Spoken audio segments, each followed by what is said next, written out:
Hey Claire, je suis content de te croiser. Hey, bonjour Théo. Depuis notre dernière rencontre, j'ai fait des recherches sur le PS et j'ai compris pourquoi cette manipulation pouvait se mettre en place. Oh là là, tu m'intéresses. Explique-moi. Et bien voilà, dans le contexte d'une quête spirituelle authentique, je laisse tomber mes protections.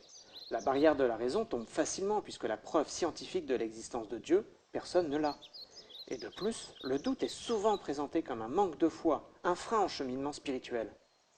Oui, c'est tout à fait ce que décrivent les victimes.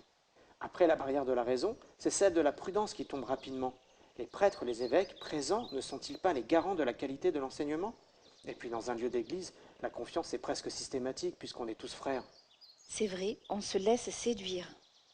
Enfin, c'est la barrière de la distance de sécurité relationnelle qui s'effondre, car dans cette ambiance chaleureuse, je suis invité à partager en profondeur, à me confier en vérité si je souhaite avancer spirituellement.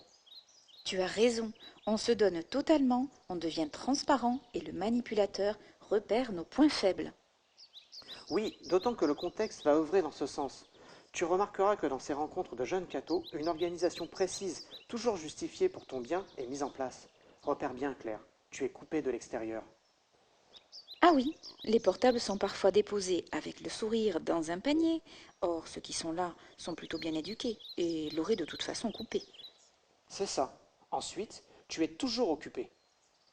Exact, tu es libre, mais chaque proposition est une grande chance pour toi à ne surtout pas louper. Oui, et tout est important, nécessaire. Le temps de prière, le temps de fraternité, le temps d'enseignement, le temps de service, le temps de retraite. Et insidieusement, tu t'enfermes dans ce milieu. Tu n'as plus de temps pour ta famille, pour tes loisirs, pour te poser un peu. Surtout que le retour au principe de réalité, à la vraie vie, devient difficile. Tu te sens coupé de tes racines, de ton passé par cet isolement provoqué, mais surtout par les expériences vécues. Ah oui, car à ton insu, tu es poussé vers des états de conscience modifiés. C'est ça, des temps d'adoration trop longs, des louanges trop exaltées, une théâtralisation excessive, des phénomènes paranormaux vont agir sur les émotions individuelles et collectives. Et on connaît le rôle des émotions sur le cerveau. Exact. Avec la destruction des barrières de protection et l'utilisation d'outils de déstabilisation psychique, on peut être mis sous emprise mentale. En résumé, un chemin spirituel sain pour devenir sain s'appuie sur une intelligence raisonnée de la foi, un esprit critique en éveil pour une confiance réfléchie, un respect de ma vie intime, mais aussi une ouverture concrète à l'autre, au monde, un espace-temps libre, une séparation nette entre le spirituel et le psychologique. Claire, fais faire ce petit test à tes amis très engagés dans l'Église. Réponds par oui ou par non. Tu culpabilises dès que tu doutes. Tu accordes ta confiance sans contrôle. Tu te dévoiles avec sincérité.